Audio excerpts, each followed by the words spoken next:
Passar por uma situação de emergência com um paciente já é estressante. Agora imagina fazer isso em inglês. Hoje eu vou compartilhar 10 termos essenciais que todo profissional da área da saúde precisa ter na ponta da língua, independente da sua especialidade. Vamos lá?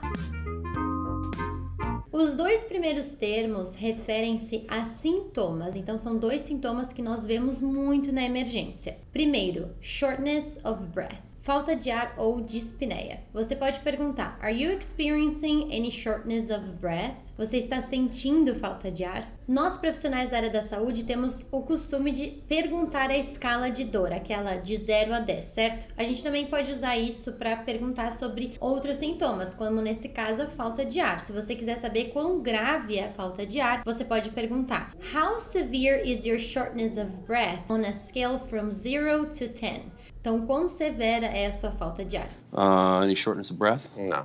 E o segundo é chest pain, dor no peito. Em português a gente usa muito a palavra dor torácica, mas esse termo, por mais que pareça mais formal, não é muito usado em inglês. A gente usa mais chest pain. O paciente pode dizer algo como: My chest pain is radiating to the left arm. A minha dor no peito está radiando para o lado, para o braço esquerdo. Aqui você pode ouvir os pacientes caracterizando essa dor de algumas formas, como por exemplo, sharp, que significa empontada ou aguda, e tight, que é aperto. Então, às vezes, os pacientes dizem tightness in my chest. Então, um aperto no meu peito. He's having chest pains, doctor. There's a tightness in my chest. O terceiro termo me lembra uma história que uma aluna me contou que aconteceu na residência dela. A Rafa mora em Salvador e um dia estava na residência e estavam tentando explicar para uma paciente inglesa que eles iam fazer um acesso, que eles iam iniciar o acesso venoso na paciente. Ela viu a colega tentando explicar e a paciente confusa, não entendiam qual era o próximo passo, o que iam fazer com ela, até que a Rafa simplesmente disse: We need to start an IV. Uma coisa tão simples, we need to start an IV. Precisamos começar, iniciar o acesso venoso. E a paciente logo estendeu o braço, já deu o braço para ela começar. Esse termo aqui, IV, por mais que seja o mesmo que nós usamos em português, nós também abreviamos intravenoso como IV. A pronúncia, se você ficar falando IV, a pessoa não vai entender. IV, é como a gente fala em inglês. Então a gente pode usar IV line para o acesso venoso, ou, por exemplo, IV fluids, quando você vai dar aqueles fluidos intravenosos, saline, que é soro, então quando o paciente está precisando de hidratação. Well, you're still getting IV antibiotics. Termo 4. Esse é um termo bem abrangente que eles usam muito na emergência nos hospitais que falam inglês, nos hospitais no exterior, que é altered mental status. Então, um estado mental alterado. Tá vendo que ele abrange, pode ser qualquer tipo de estado mental que está alterado, como uma confusão, um paciente que não está responsivo. E aqui você pode ser um pouco mais específico. Então, aqui alguns termos que são mais específicos são confused, drowsy, quando o paciente está sonolento, agitated, unresponsive. Então, isso tudo pode ser caracterizado como um altered mental status. Victim presents with altered mental status. Termo 5, seizure, que é convulsão. Esse aqui, é importante lembrar que a palavra convulsion, ela não é usada. Ela existe, mas não é usada para falar de convulsão. A gente usa mesmo seizure. E esse aqui também é um termo que me lembra uma aluna neurologista que, quando eu falei sobre isso em uma aula do Scrubbing, ela falou: Nossa, Gica, realmente, sempre quando eu leio os artigos em inglês, eles só usam seizures. Eu nunca vi a palavra convulsions. E realmente, a gente não vê, não é usada. Então, se acontece uma emergência relacionada à convulsão, se o paciente chega no hospital com uma convulsão, você pode perguntar: Do you have a history of seizures? Tá vendo a pronúncia aqui? Seizures. É como se aquele E no início não existisse. A gente faz um som de si e não de say, right? Seizures. Apparently you had a seizure. Termo 6. Allergy or allergic reaction. Então, quando a gente pensa também em um paciente estrangeiro chegando no hospital, estando no Brasil, eles podem consumir alguma coisa que cause uma reação alérgica ou até alguma picada de inseto que pode causar uma reação alérgica. You can ask, do you have any known allergies? Você tem alguma alergia conhecida? E se você for explicar o que está acontecendo, você pode falar, this looks like an allergic reaction. Isso parece uma reação alérgica. Any allergies? Shellfish, perhaps? She's allergic to avocado.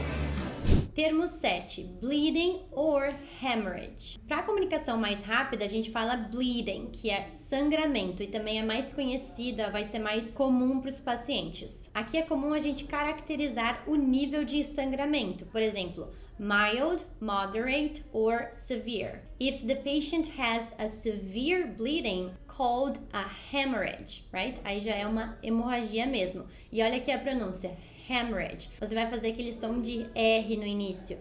Hemorrhage. He was bleeding? The bleeding had stopped. Good, good. No intracranial hemorrhaging? Termo 8, trauma, que escreve da mesma forma como nós em português, mas tem essa pronúncia diferente, trauma. E aqui o paciente pode ter um head trauma, abdominal trauma. Mild head trauma from a seizure. Yeah. Termo 9, CPR, Cardiopulmonary Resuscitation, que é o famoso RCP, então a ressuscitação cardiopulmonar. Aqui a gente vê muito em filmes e séries médicas, quando o paciente para, ele tem uma parada cardiorrespiratória, eles chamam Code Blue, que aparece muito nos filmes e séries. E um comando que você pode ouvir ou que você pode direcionar se você estiver numa situação como essa é o chest compressions, que são as compressões torácicas. We slowed the bleeding, we did chest compressions and CPR. E o último, que é provavelmente o mais importante e mais usado em situações de emergência, STAT. STAT significa immediately, imediatamente. Então é muito comum quando a gente vai dar um comando para fazer algo STAT, fazer algo imediatamente. Por exemplo, start CPR STAT. Comece a ressuscitação cardíaca imediatamente. Get the crash cart STAT, que é o carrinho, né, de ressuscitação. Você viu que eu uso esse termo tanto na fala como na escrita, então você também pode encontrar em prontuários alguma coisa STAT, que é para ser feita imediatamente, ou quando vai mandar aquela mensagem que a gente chama em inglês, que é o page. Então, quando uma pessoa page you, quando uma pessoa te envia aquela mensagem rápida, ela pode escrever alguma coisa STAT, que é para ser feita imediatamente. Let's go! Clear out, stat! Stop it now! Estes 10 termos são fundamentais e podem fazer uma grande diferença em um momento de emergência. Então lembre que a confiança, ela vem com a repetição, por isso crie flashcards para você revisar esses termos e não ver só uma vez aqui no vídeo. E sim, esses termos podem te salvar em muitas situações, mas eu imagino que você não queira apenas sobreviver nesses momentos. Você quer se comunicar com confiança e ser reconhecido sem essa barreira do idioma. Se você é profissional ou estudante da área da saúde e sente que não saber inglês, não ter confiança com o inglês está limitando sua carreira, eu tenho uma notícia muito boa e importante para te dar. As inscrições para o Scrubbing, meu curso de inglês para profissionais da área da saúde, estão abertas. O Scrubbing é um método desenvolvido por e para profissionais da área da saúde que querem resultados práticos, que realmente façam a diferença no seu dia a dia como profissional da saúde e que te dê essa chance de se comunicar com confiança. O link está na descrição desse vídeo. Se você está vendo esse vídeo agora, as inscrições estão abertas. Se você ver esse vídeo mais pra frente, provavelmente as inscrições estarão encerradas, mas você no mesmo nick também